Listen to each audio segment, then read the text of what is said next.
Üks teema, mida mina tulin ka maamessile otsima, oli puidu väärindamine. Olen Logos oli messi stendis ja siin me räägime sellest, kuidas saab palgist plangu ja seda väga lihtsal moel otse metsas. Logosel pakub alustades väikestest ketsaeraamidest kuni suuremate lintsaeraamideni. Lisaks on ka valikus on tänaseks päevaks olemas ka 3 kanttöövlid, mis võimaldavad siis teha sellest materjalist juba midagi veel väärtuslikumat kui lihtsalt ehitusmaterjali. Et Logosol on alustanud 35 aastat tagasi, kõik seadmed toodetakse Rootsis ja on kindla kvaliteediga.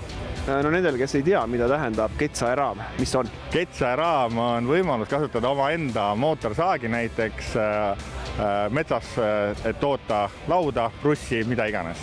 Ütleme, kõige lihtsam, mis meil siin taga on siis selline, kus sa kinnitad palgi külge raami ja sinna külge siis siini, mida mööda siis toimub siis sirgelõige ja saad seda siini liigutada üles-alla, et saaks siis vastava mõõdusmaterjali. Et siis on ka olemas nagu suuremad masinad, kuhu sa saad palgi peale panna ja sa liigutad palki saale lähemale, kaugemale, et saada sellest siis täpne materjal.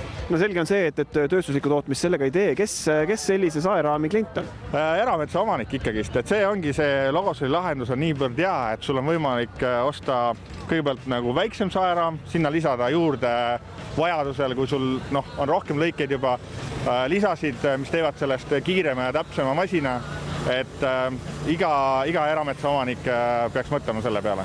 Mis piirangud ette tulevad, mis puudutab laiusi, paksusi, pikkusi? Tegelikult on olemas ka, meil siin väljas ei ole, aga on olemas ka laiade või suurte palkide lõikamiseks lahendus olemas, et kus siis kasutatakse põhimõtteliselt sama juhtsiini, aga siis ta asetseb mõlemal pool seda palki ja sinna peale siis lähevad juba suured saed, aga see maksimaalne juhtplaadi pikkus sinna on meil pakkuda 2 meetrit ja 14 sentimeetrit lausa, et sealt siis läheb 180 sentimeetrit ka palk läbi, ja seda on võimalik siis samamoodi viia sinna palgi juurde.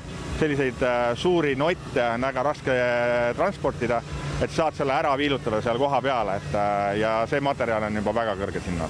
Ja kui laia plangu sellega lõigatud saab? 180 umbes on laius siis, ja pikkuse poole pealt siis piiranguid ei ole, et sa võid neid nii palju kokku kruvida omavahel, kui sul palki on antud. No üks asi on kohale kutsuda spetsialistid, ette anda suur virn puidumaterjali, lasta see tükkideks lõigata, aga teinekord on lihtsalt üks palk, mis sa metsast maha lasid. Ja siis on seda täitsa mõnus ise ära seebitada, teha ise oma plangud, ise oma lauad.